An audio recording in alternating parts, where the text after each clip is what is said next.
يلا، السلام عليكم شباب، شلونكم؟ ان شاء الله تكونوا بخير. اليوم ويانا حالة اذا صارت عندك فطريات برجل البلبل، شلون تعالجها وشنو سببها وشلون توقف طيورك من عندها. شوف مثل ما تشوفون هاي الحالة، شوفون شلون رجل الطير بادئ به، شلون الحباية اذا واضح لكم. شوفوا، هذا اللي اقصد عليه. مثل ما تلاحظون شلون منتفخة، صار عبارة عن حباية وملتهبة. شوفوا الرجل الثانية نظيفة ما بيها شي، مع العلم ترى بادي بيها. استوى. اليوم شلون تعالج هاي الحالة إذا صارت عندك؟ طبعا سببها إنه يجي سبب القفص، المجتمع مال القفص، سبب القفص مال الوساخة اللي تأخير بالتنظيف. كل هذا يسبب فطريات ورجل الطير، راح تكون عنده جراثيم، راح تصير عنده حكة، راح الطير هم راح يتأذى، راح تشوفه يوقف على رجل وحدة. السبب الثاني المجتمع مال القفص، البلاستيك، خاصة البلاستيك اللي يكون عليها فطريات ووساخة. لذلك راح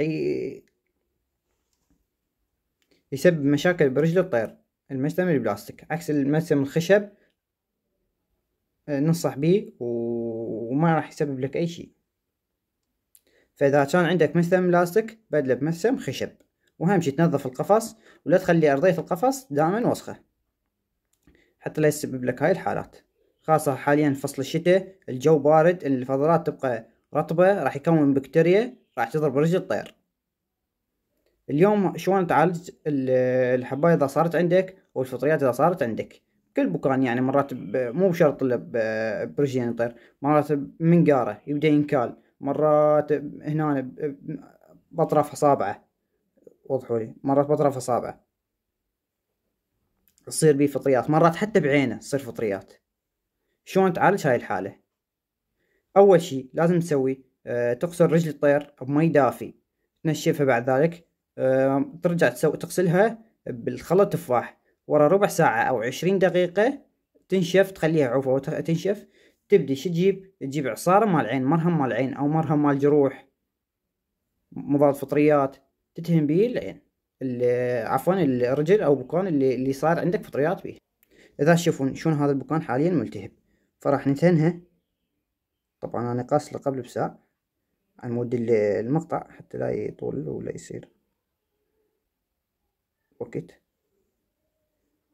مثل ما تشوفون طبعا ما تتنهى، تتنهى بهاي الطريقة. الأفضل إن تدهنها بالليل حتى الطير يكون خامل، ما راح يروح عليها، راح ينام الطير وقليل الحركة حتى يشتغل مفعول هذا، أحسن ما لو يبقى يطفر هيك وهيك بالقفص. شو تسوي بعدها؟ عود مال تنظيف مال الإذان،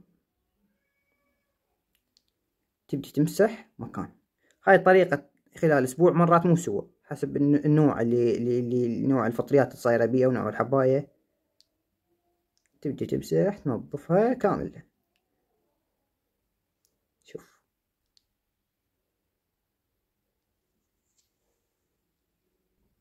الأفضل يكون بالليل حتى الطير وطفي عليه الضوء. شوفوا شلون دهناها. طريقة طبعا هاي مجربيها كلش ومضمونة 100%. بس مرات يتأخر الطير، مرات لازم تطولي أسبوعين، مرات شهر، مرات خلال 3 أيام يبين عليه الفرق، راح شوف الطير يرجع طبيعي كل شي ما بي. هسه مثل ما تشوفون هاي نثيه إنه جاي توقف على رجل وحدة كلش مأذيتها. جابوا لي إياها قالوا شلون نعالجها، فهاي طريقة العلاج مالتها. أهم شي تنظف الرجل قبل بساعة، إنه تغسلها بمي دافي وخل تفاح حتى توقع الفطريات. الخل التفاح يوقع لك الفطريات اللي الوساخة اللي صاير عليها، الجراحة كلها راح ينظف لك إياها مثل المطهر أو المعقم. تشوفون شلون دهناها. يلا شباب، تحياتنا لكم، لا تنسون من اللايك والاشتراك.